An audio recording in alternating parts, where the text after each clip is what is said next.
किसान भाइयों नमस्कार। गेहूं में बालियों की लंबाई को मोटा कैसे करें? तो किसान भाइयों, गेहूं की फसल पर अलग अलग अवस्थाओं पर अलग अलग पोषक तत्वों की आवश्यकता होती है।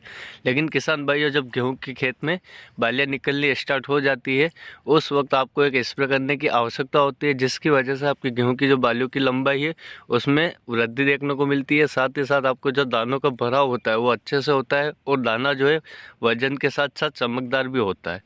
किसान भाइयों, इसके लिए आपको सबसे पहले बाजार से 05234 का उपयोग करना है। 05234 में किसान भाइयों आपको फास्फोरस और पोटास मिलता है।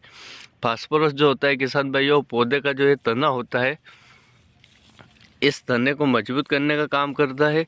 इसके साथ साथ फास्फोरस जो होता है गेहूं के पौधों की जो रूट होती है उस रूट को मेंटेन करने का काम करता है, जिसकी वजह से पौधे को जो भी पोषक तत्वों की आवश्यकता होती है वो हमारी मिट्टी से ले लेता है।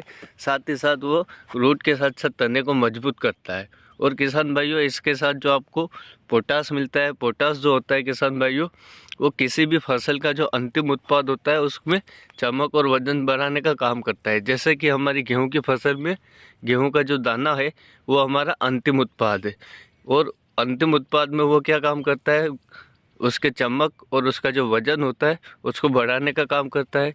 और किसान भाइयों, अगर आपकी गेहूं की अवस्था गोब अवस्था पर है या फिर कहीं कहीं पर बालियाँ निकलना चालू हो चुकी है, ऐसी अवस्था पर किसान भाइयों आप 05234 के साथ बोरान का उपयोग अवश्य करें। क्योंकि किसान भाइयों, गेहूं में जो सफ़ेद कलर के फूल आते हैं उस अवस्था में अगर हम बोरान का उपयोग करते हैं तो बोरान जो होता है वो परागण की क्रिया को तेज कर देता है, जिसकी वजह से हमारे गेहूं में दानों का जो भराव होता है बहुत ही अच्छे तरीके से होता है।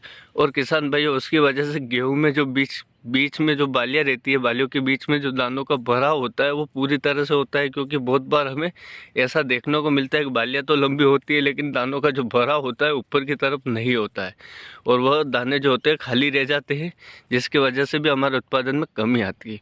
और किसान भाइयों, आप 05234 का उपयोग करते हो तो 05234 जो होता है दानों की जो साइज होती है उसको मेंटेन करता है, और सभी दानों भर जो बालियाँ है इसके सभी दानों को भरने का काम करता है, जिसकी वजह से आपके उत्पादन में वृद्धि होती है। किसान भाइयों, आप 05234 और बोरान का उपयोग करते हो तो आपके उपज में 10 से 15% अधिक उपज देखने को मिलती है। और किसान भाइयों, यदि आपकी गेहूँ की जो पत्तियाँ है यहाँ पर पीलापन दिखाई देता है तो आपकी गेहूं में पीला रस या पीला गिरुआ बीमारी होती है, उसको कंट्रोल करने के लिए आप किसी भी कंपनी का फंजीसाइड का उपयोग कर सकते हो, जिसका टेक्निकल मैं आपको अभी बता देता हूं। उसके लिए आप टेबुकोनाजोल या फिर प्रोपिकोनाजोल ले सकते हो, या फिर आप सिजेंटा कंपनी का एम्पैक्ट एक्स्ट्रा भी उपयोग कर सकते हो, जिसकी वजह से आपका जो पीलापन होता है गेहूं की पत्तियों पर वो दूर हो जाता है। और किसान भाइयों, आपको ज़्यादा उत्पादन लेना है तो आपको आखिरी सिंचाई का अवश्य ध्यान रखना है। क्योंकि किसान भाइयों, आखिरी सिंचाई जो होती है वो गेहूं में दाने भरने की अवस्था पर ही हमें देना चाहिए, जिसकी वजह से हमारे दानों का जो भराव है वो अच्छे तरीके से हो जाए। इसके अलावा किसान भाइयों, आपको आखिरी सिंचाई देते वक्त बहुत सारी बातों का ध्यान रखना चाहिए, जैसे कि हवा नहीं चलनी चाहिए। हवा चलने की वजह से हमारे गेहूं में जो है लेटने की समस्या अधिक देखने को मिलती है। अगर हवा नहीं चलेगी और आखिरी सिंचाई हम करते हैं तो गेहूं की फसल लेटती भी नहीं है, और दानों का जो भराव है वो बहुत ही अच्छे तरीके से हो जाता है। किसान भाइयों, जानकारी और वीडियो अच्छा लगे तो लाइक करना, चैनल को सब्सक्राइब करना।